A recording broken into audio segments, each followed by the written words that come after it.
Starry-eyed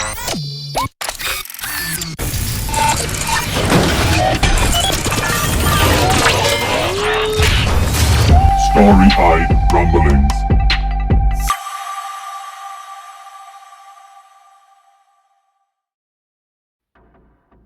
Arriving at Airlock 16, Helix Bane is greeted by the homeless Messiah. Unfortunately, his greeting takes the form of agony and pain. Helix Bane peers around the corner as she approaches and sees Data thrashing on the ground, with his hands clutching, clawing at his head. He is in an EVA suit with his helmet off to one side. Seems like the brain liquor is back in town. Helix Bane scans her surroundings. Perhaps it isn't too much to hope that Licky is conveniently positioned to be put down quickly and cleanly. 10 years ago, Helix Bane would have said that luck chose to be on her side. Alas, a lot can change over the space of 10 years, and now she wonders if luck has chosen another side.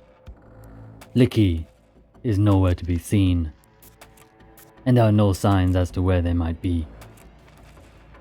There is some kind of operations room nearby, with multiple possible hiding spots within. Then, there is Data, screaming on the floor around the corner, and beyond him, Airlock 16. Data continues to thrash, as Helix Bane continues to assess the situation. She could attempt to hunt down the brain liquor, while they are presumably salivating over the homeless Messiah's mind. However, it looks as if he is moments away from attempting to dig his own brain out of his skull with his own fingernails. Helix Bane decides instead to shift, camouflaging against her surroundings, then approaches the thrashing man. Despite his evident agony, or perhaps because of it, he notices her, and through his squirming, manages to squeeze out the words, Help. Just help get it out. Helix Bane takes a moment to assess again her options, which are few and far between. She can't help him fend off this mental assault, nor would she want to put herself at such risk. Nor, looking about herself once more, can she see the source of his present discomfort. Lacking an elegant method, she gets her elbow and rams it into his face. The screaming and writhing cease. She drags the unconscious man to the side of the corridor and throws him into a crevice in a damaged part of the wall. Taking a moment to gaze upon him, he really does look like a homeless Messiah now. Sprawled, unconscious, in an abandoned crack in a wall, disheveled and helpless. She turns her back to him to look back at the corridor, hoping her options have increased. They haven't. Helix Bane has an idea. Two, actually.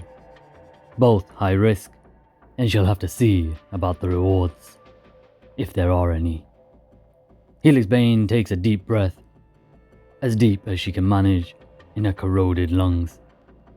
Then, she begins to shift. Her skin begins to bubble. Her insides begin to simmer as she attempts to hold the partial shift. Every movement feels like it is light years away, through an unending veil of pain. Pain her struggling mind is too simple to comprehend. She moves about, not knowing exactly where she is going, but hoping she can catch the scent of the knit comb, to sense the direction it is coming from. She doesn't know what the chances of success are, but presently, it's all she's got. Yes, guess who's back? Helix Bane blinks furiously, which only makes her eyes blur even more, as the acid she produces continuously burns them.